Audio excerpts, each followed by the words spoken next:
The American Heart Association has put out new standards. We kind of touched on that in our own private group here months before this happened, because I knew what the word out in the street was. Doctors, when you go see them, they're starting to want to get you lower and lower blood pressure. The problem here is that this is an American Heart Association. The American Heart Association brings in doctors to talk on their behalf. And then they dictate what the medical industry doctors are going to do when they see you as a patient and what target they're going to push you to. So this is what they consider normal now, is a blood pressure of the systolic, which is the top number. You know, you have 120/80. The systolic is the top number. They now want you guys to be below 120. Ridiculous with a capital R. I am furious at this. They also want that the diastolic, which is the bottom number, to be less than 80. The problem being that we have already issues with older adults in their 60s, 70s, and 80s having these low blood pressures artificially induced by excessive high blood pressure medication that's causing these people to unfortunately have dizzy spells or get up too quickly and fall over things and cause them to fall and hit their head and go into the hospital. Problem number two, more than often, you guys are on more than one blood pressure medication. You're typically on two different kinds. And then I even have some clients who are on a third blood pressure lowering drug. It's actually a water pill for cardiovascular disease. But that's another way to lower your blood pressure, overdoing it. They now say elevated blood pressure. Look at this, 120 to 129 for the systolic number. Remember, systolic is the top number. We used to say that 130 to 140 over 90 was fine. Here we are today in 2025, pushing it down to below 120. So do you see the madness in what is going on? That stage 1 hypertension now is 130 to 139 for that top number. Do you think that it's just really the push of the drug companies? Good segue. May I please show you who funds the American Heart Association? Look at the sponsors. What does CVS sell? Drugs. AstraZeneca. Very popular maker of a lot of drugs that are for type 2 diabetics. Pharmaceuticals. That's a no-brainer, right? That they give money. Novartis Pharmaceuticals, Quest Diagnostics. They make money off of all the labs that we have to do in the medical industry. Part of me wants to think that they have our best interest involved. Because as you guys know, when I ask for a fasting insulin, Quest Diagnostics sometimes tells those of you, depending on what part of the country you're in or what country you're in, they may tell you that you need a prescription from your physician in order to get that test done. This is 2025. You should be able to go to Quest Diagnostics, and when you get your blood work done, you should be able to ask for a fasting insulin to be added to those tests that your doctor normally does.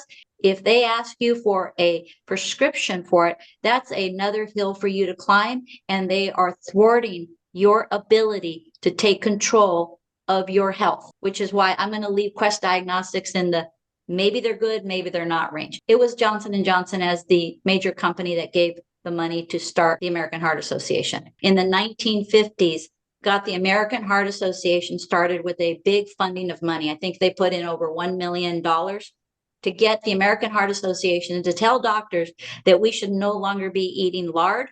We should switch to Crisco, which was a product. We should no longer be eating butter. We should be eating margarine. I highlighted every company or every institution that I thought was surreptitious in giving money to the American Heart Association.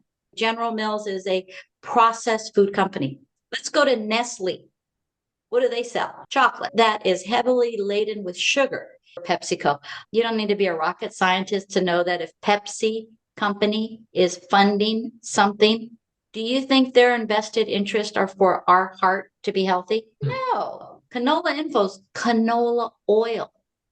That's an industrial oil that causes inflammation. The Dairy Council The older we get, the more trouble we have with digesting milk because they have pasteurized it, which means they've killed off the good bacteria that we need in order to digest the milk. This is their website, the National Dairy Council, which funds the American Heart Association. Hormones in milk. Should I be concerned about potential risk? July of 2025. I'm going to go right down to this statement here. Put plainly, milk from cows treated with hormones doesn't have any effect on humans. How many of you guys believe that? Can you? They're talking about cows that have been injected with hormones, and we are going to eat their meat or drink their milk, and it can have no effect on a human being. It's like cigarettes with filters don't cause cancer. Very good, Bill. That's a great analogy. Here's where they go into this. Although BST is found at very low concentrations in cow's milk. So they admit that the injected hormones are found in a small amount in cow's milk. The Dairy Council says the Food and Drug Administration approved the use of synthetic version of this protein called a recombinant bovine somatropin that some dairy farmers use to increase milk production. They say some farmers use this. It's hard to find a farmer who doesn't. The profit margins are pretty good for processed food. The profit margins for whole natural foods are not as good because natural food spoils. So you can see these are the good guys here, probably. I think that they are here for our best interest. McCormick Science Institute, they are for herbs and spices.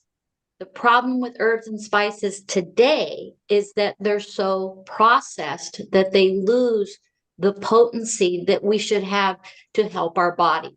If the McCormick Science Institute would work more on keeping bioavailable nutrition from spices, which do exist, rather than shelf longevity for profit margin, we'd all be healthier. The American Heart Association, 60% of their funding is coming from people without an invested interest in your health. Extrapolate that to this new lowered blood pressure target that they are starting to institute. Now, your kidneys, you have 2 of them because God wasn't stupid. God knows that the kidneys are so darn important. He gave you 2, not 1. So this nephrologist who studies the kidneys was on there talking about what people should do. And unfortunately, she mentioned the same old stuff from 50 years ago. And what is the one that you heard of the most? Decreased salt intake. Salt intake is not our problem. It's sugar intake. Sugar spikes insulin. Remember, insulin is your fat storage hormone. So now when you have so much insulin spikes multiple times a day, or when you eat and you eat so much sugar, or you drink so much sugar, you end up causing that insulin spike to go up really high. That's when inflammation is happening. That's what's going to make your arteries more rigid, therefore less elastic. When the artery wall is so rigid, it's going to increase your blood pressure. But here, the American Heart Association is talking about lowering your blood pressure. So it's equivalent to having a fireman show up at your house on fire, and the firemen are all trying to manage the smoke. Managing the smoke is not the problem. It's the fire we're trying to put out. That's why you guys are in this group, because you guys are here to decrease inflammation so that we can reverse disease. And one of them is high blood pressure, which is not a disease. It is a symptom of too much insulin spikes throughout the day. As many of you know who've been put on blood pressure medication, a lot of blood pressure medications cause erectile dysfunction. You need blood pressure for an erection. You need blood pressure to stand up straight from sitting down, getting up without falling over. The processed food companies love to sell you stuff that makes you sick, increases inflammation. The pharmaceutical industry loves the processed food companies because then they create customers for them so that they can be put on blood pressure medication, they can be put on diabetes medication, and then at the holy grail of all medical problems is making you a cancer patient. Remember the numbers. High blood pressure costs $10,000 a year to your insurance company. And if you don't have insurance, well, then you're paying that 10,000. If you do have insurance, you're paying a portion of that 10,000, which is why most people today spend about $1,300 a year in out-of-pocket expense. The pharmaceutical company's making $10K a year off of everyone with high blood pressure. But once you become a cancer patient, now it's $150,000. Look at that pay period for the pharmaceutical and medical device companies. If these are their sponsors nationally, and then you have the food sponsors, that's going to be about 80% of the money is coming from people with an invested interest in keeping us sick. What I'm here to do is add life to your years. My father does not want to live to be 100. My father wants to die when his body is ready to go. So he's like the Energizer Bunny, go, go, go until the day he can't go anymore. He does not want to die a slow death in a nursing home. People say you want to be the youngest guy in the gym, not the youngest person at the nursing home. And right now, our younger generation is more unhealthy than us baby boomers because of 1950, when Johnson & Johnson and all these other food industries started getting involved with the medical societies. And these societies would also put on continuing education for us. That was their way of corralling us into thinking the way they wanted us to think. And what do we do with our patients? We listen to what their pharmaceutical reps or the people who do the dirty work to get us to prescribe a certain way for our patients. And this is what the American Heart Association has successfully done in 2025 to lower the target point for your blood pressure. I'm going to give you some numbers. Gerald typically runs about 130 over 75, 130 over 75. If we go back to this here, he would be considered stage 1 hypertension. You see this right here, 130 to 139? In my opinion, he is not high blood pressure. But here's what happens when he goes out to eat. And when he went out to eat, and I'll tell you where he ate in a moment, he went out to eat and his blood pressure that night went up to 144 for the top number, because I don't want to confuse you. I just want to focus on this systolic number, 144. When you guys are tracking your own blood pressure for just one straight week, that kind of gives you guys your average. So you guys know where you sit. And where he went to eat was a place called Golden Corral. You can get a lot of food for very little money. So how do you think the Golden Corral can make a profit by giving you all you can eat for next to nothing? Cheap food. Exactly. Thank you, Bill. The cheapest food of all comes with, okay, let's go back to these people here. People who have Pepsi, Nestle's chocolate, General Mills, canola-laden industrial oil, deep fried food, dairy from the National Dairy Council, which is bastardized, pasteurized milk, probably a lot of soybean in it because soybean is cheaper than red meat. So he goes to eat at Golden Corral. That night he measures his blood pressure. It's 144 over something. And I said, Jerry, what did you eat? Oh, I went to Golden Corral. Is it that bad? The blood pressure is saying yes. So do you guys see why I asked you to measure your own blood pressure on the same arm every night for 1 week so you guys can get your average? And then from there, if you go out and you have a bad night because you were with family, you don't want to be that guy that says, oh, no, I can't eat at Golden Corral. You know what you do at Golden Corral? You have to be very strategic. What will you not eat at Golden Corral? Deep fried food.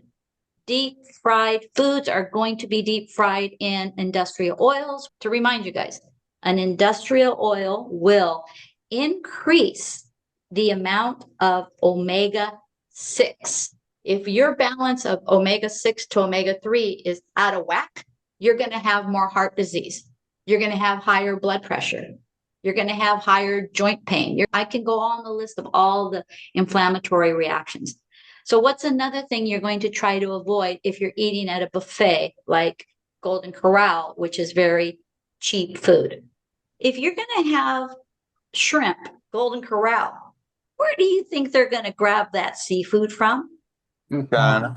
Yeah, exactly. Thank you. They're going to grab it from a water that has so many toxins in it we don't want to even talk about. And remember, shrimp and lobster are the crawlers along the bottom. They're like the cleanup crew. Your best bet would be to eat eggs. Usually eggs are less bastardized, but granted, are they going to be pasture raised? Well, heck no, but that's probably better than eating an industrial chicken. The American Heart Association website, and this is again, I'm doing this talk in October of 2025. Here are the top 10 things to know about the new American Heart Association high blood pressure guideline. Number 8, eating a healthy diet can help lower or prevent high blood pressure. They're still talking about salt, and I'm feeling like, guys, this is not 1970. Salt is not the problem. And why is salt not the problem? Because when you intake salt, your body will have a reaction with an intake of water to dilute it, and then you pee it out. So I'm going to throw salt out the window, but they want you to focus on salt so you don't focus on the real thing. It starts with an S. And what is it? Sugar. And right now there's almost 300 different names for sugar. And that is the problem because they hide it everywhere. This is a test question. What's wrong with this statement? Fruits and vegetables. Sugar. Yep. Sugar. And by the way, what's wrong with this statement is they put fruit first. You might as well say dessert and vegetables. Fruit is nature's candy. It should be consumed as dessert. Okay, somebody who's listening to this may say, but Janina, fruit has vitamins and minerals. Those vitamins and minerals have something to do with something else that Mother Nature packaged with fiber. And if you're eating fruit, you have plenty of people doing what? Drinking smoothies because they think that's healthy. This is the problem. The American Heart Association is still pushing fruits as the first thing. We need to change the language and say vegetables, eat plenty of vegetables. And then they say here, emphasize on variety. I agree. You do need a variety of vegetables. But when it comes to fruit, that's nature's candy. Alcohol is in the same category as fruit because both of them will take the sugar from the fruit or the alcohol and put it where? What organ is it going to be put on? Liver. Liver. Bill, A+. You're right. The liver is the place where alcohol and fruit sugars land and create a problem. Every one of you in here has an ALT measurement in your blood work because doctors, fortunately, have been doing that one regularly.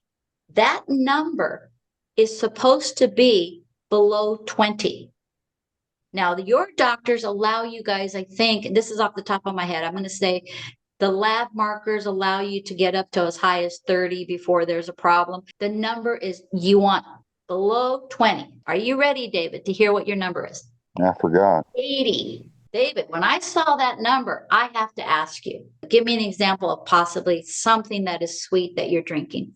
Dr. Pepper. Education, guys, on diet soda. What happens when it hits your tongue? Sweet. When it's sweet, that pancreas now has to secrete insulin. Because remember, you sent a signal with the sweet taste of diet Dr. Pepper. Your brain says, sugar's coming. The brain says, hey, pancreas, I want you to secrete insulin. What is insulin? Fat storage hormone. Do you see the problem? Allow you guys in the beginning, and I call it a splinter skill. Do you guys remember that word that I use, splinter skills? If your drink of choice is a leaded Coca-Cola, I'd rather you stay with the leaded version instead of the diet version. And here's why. Diet versions create a misinformation between your brain and your blood, and you can't fool Mother Nature. We got the signal that sugar is coming, but where the heck is it? Insulin shows up and goes, yeah, we're here. Where's the sugar? Body says, hey, maybe you better go hunt and gather some sugar because we're here. So guess what you end up doing? People who drink diet sodas are always hungrier. It's because the send off of the sweet taste to their brain hormones have now started the cyclic nature of what they're to do. It's a signaling process. David, Diet Dr. Pepper sent your hormones on a mission to secrete insulin so that it can take the blood sugar and put it away or have you utilize it for energy. But you tricked Mother Nature. There is no sugar coming. So now your body's making you hunt and gather for more. So you're probably going to want more food, more sweets. Think of it this way. No guy likes a girl that's a tease. Young men have high testosterone. What does high testosterone want them to do? Have sex, right? It's a natural thing. You can't blame a young man for having high testosterone. But here's the woman or the girl who teases the boy, making think she's going to go all the way. What does that do to a guy? Frustrates him, right? With a capital F, right? And it's not that the boy is a bad boy. His hormones are running his show. David, when you drink Dr. Pepper diet version, it's a tease. Quit doing it to your body. Remember, you guys are supposed to be in sync with your body so that your body repairs things. If you keep playing this game with your body, it's going to be game over. Most of the time, people who drink diet sodas drink more diet sodas than people who drink sugared sodas. The advertisements make people believe that the no-calorie drinks are good for them. They're not. They're worse. Is because you have the misinformation that you're doing something healthier, which you're not.